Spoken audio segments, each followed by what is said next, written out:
It all started with a small SaaS company in Finland. Today, it's used in over 80 countries around the world.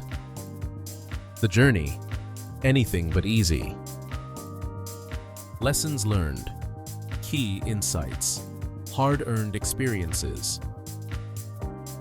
This is the founder's point of view. Hi, and welcome to Founder's Point of View.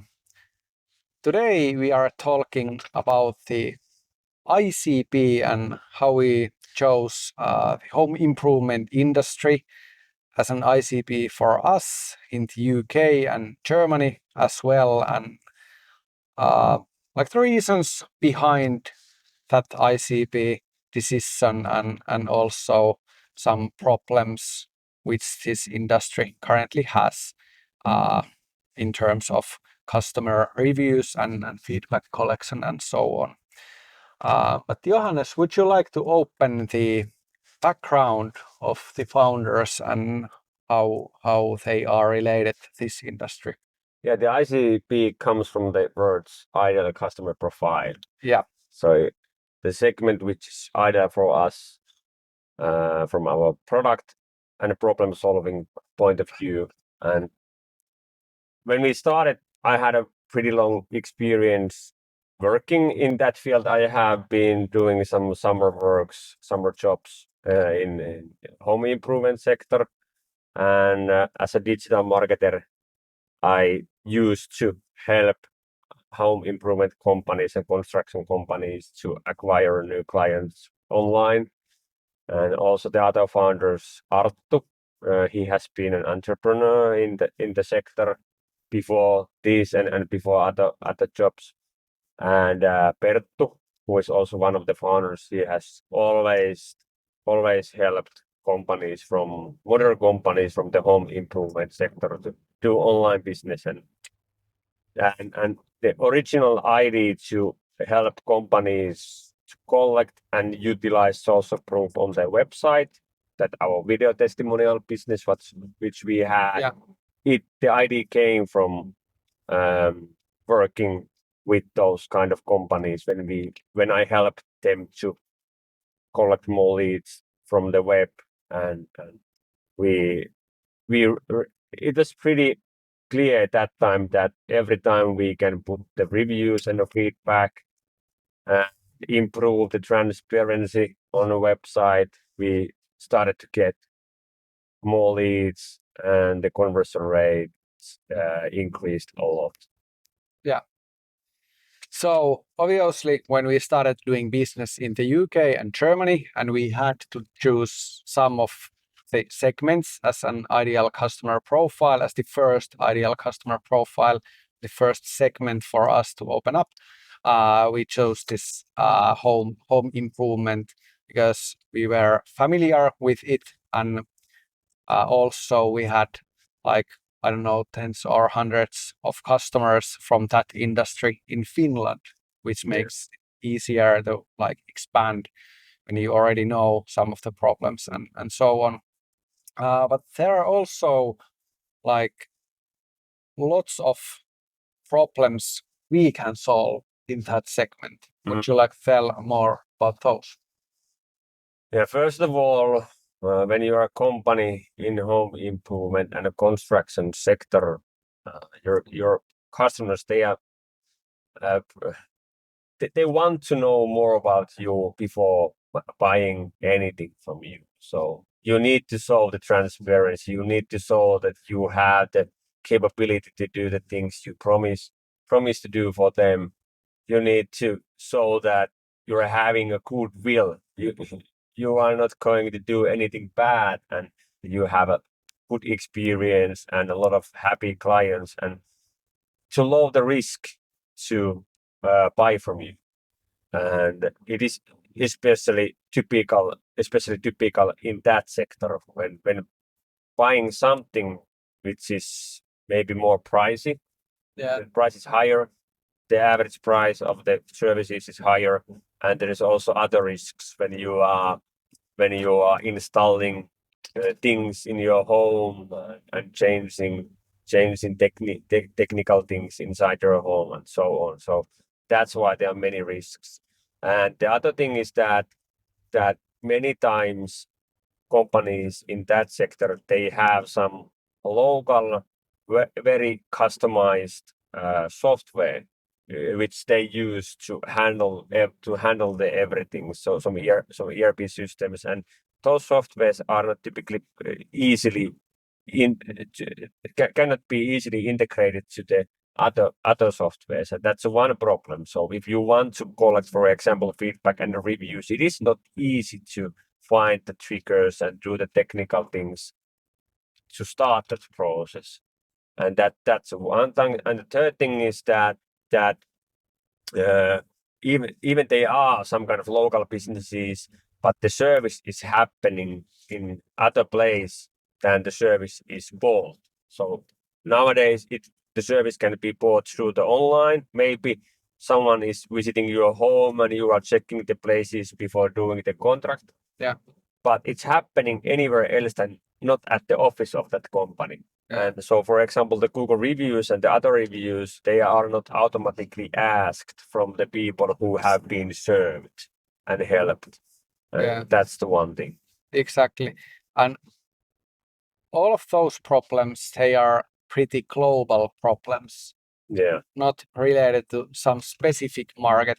Because if you take a look at Finnish market, for example, home improvement industry currently has a problem that they would like to get more sales and more leads and so on. So it's currently quite hard to get new customers here in Finland. Then, if you take a look at the US, for example, it's more like getting employees, installers, and so on. So the problem is not sales; it's who would implement the service and so on. But those problems, they are pretty global. Yeah, the problems related to trust. Exactly. They are global, and they are always, this kind of problem is always there. Exactly. Yeah. Commercial break. Trustmary in 30 seconds. Trustmary helps companies to automate the review and feedback collection and utilizing in their marketing. We are a Finnish company, but we are already operating in 80 different countries. Our product is especially designed for the companies doing service-oriented business coming from traditional industries. If you need any help related to these topics, just reach us out on LinkedIn. We are happy to help.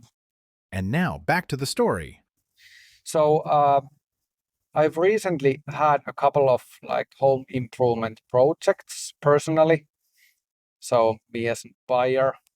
And I noticed that I really didn't get any feedback surveys or review questionnaires or anything like that.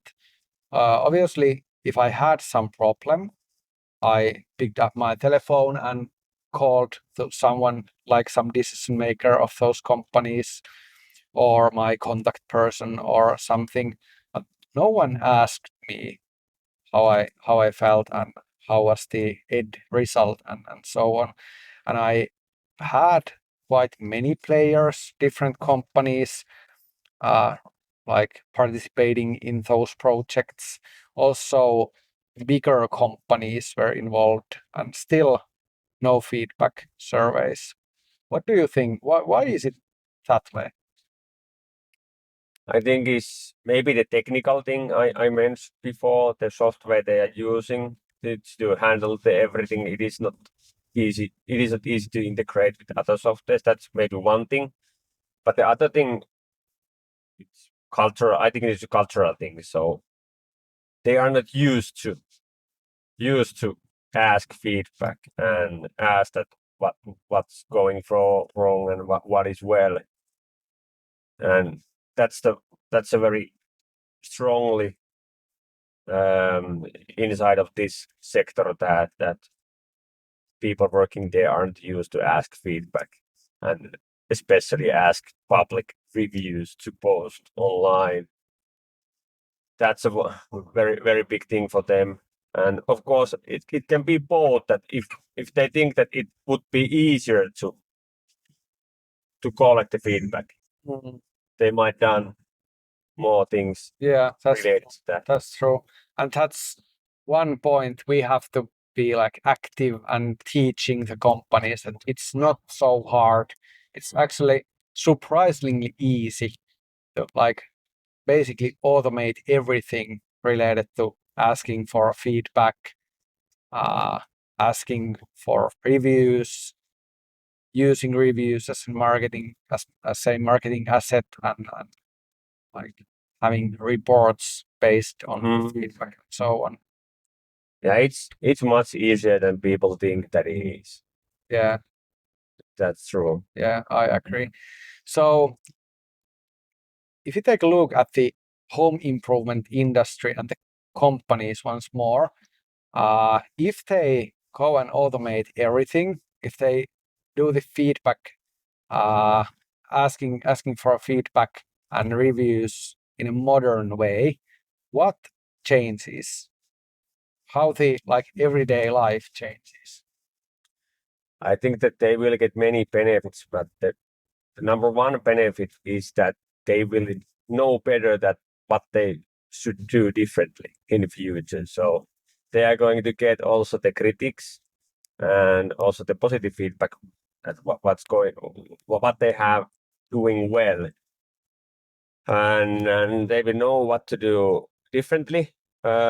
And the other big thing is that their culture will change, because all the people working in the company will get the feedback and will also see that they are having happy clients, that they have happy clients, and they get that feedback, and it will make the feeling better, that they know that, okay, I'm doing a good work, I'm working at a good company, and we are solving the right problems, and we are actually helping people, and they are happy because of us. But that's very important. Every day when you go to the work, you know that you are doing a good thing. Yeah. If you are a CEO or some kind of office manager doing administrative things in home improvement company, you may know that every time if you don't ask feedback at right time from the right people and so on, you will know when something's wrong. They will call you and your phone is ringing all the time. Angry customers yelling at you and whining about the bad stuff happening on the field and so on. And that will stop basically if you implement some kind of automated feedback system. Yeah, you will get the critics and the negative feedback before it's going online, or before they need to call you. Exactly. That's all right. And then back to the ICP discussion. What would be our tips and tricks for the ICP discussions of companies and the decision itself? When you start your business, I think that many times you think more about the problem, maybe not the ICP, but you should think that what kind of people, what kind of company, what kind of consumer is having the problem you are solving, and how many of them there are in Finland, in the Nordics, in the Europe, in the USA. So that should be there, and so not think about only the problem, think about also that what kind of people are having the problem you are solving, and is that segment reachable? Can you reach it through different channels and so on? But a little bit later, when you have the business and you have the numbers of the business, then you can do the decision and you can move your focus based on the business numbers. For example, the retention, the average deal size, the conversion rate, so on. So like we did when we did some kind of focus shift, the global focus shift, and we checked the ICP again. We checked all the numbers and metrics we had. affiliated to clients, and we made a new decision and reorganized our focus based on those numbers we saw. Yeah. And if you think is it worth of doing this kind of ICP alignments or so, I would say it definitely is, because it makes your life and business way easier if you can focus on just one segment or one market or one, like, I don't know, how should I say it, like Profile, demographic. yeah, exactly, Oh. or one ERP system Yeah, integration, customers from there and so on, because a small company, you don't have much resources, so you just can't go everywhere at the same time. It's so much easier if you focus on some specific segments. that's true. It's true. Okay. Is this everything we should say about home improvement sector and our ICP? Yeah, I think we are done. So thank you for listening and see you. Yeah, see you on the next episode.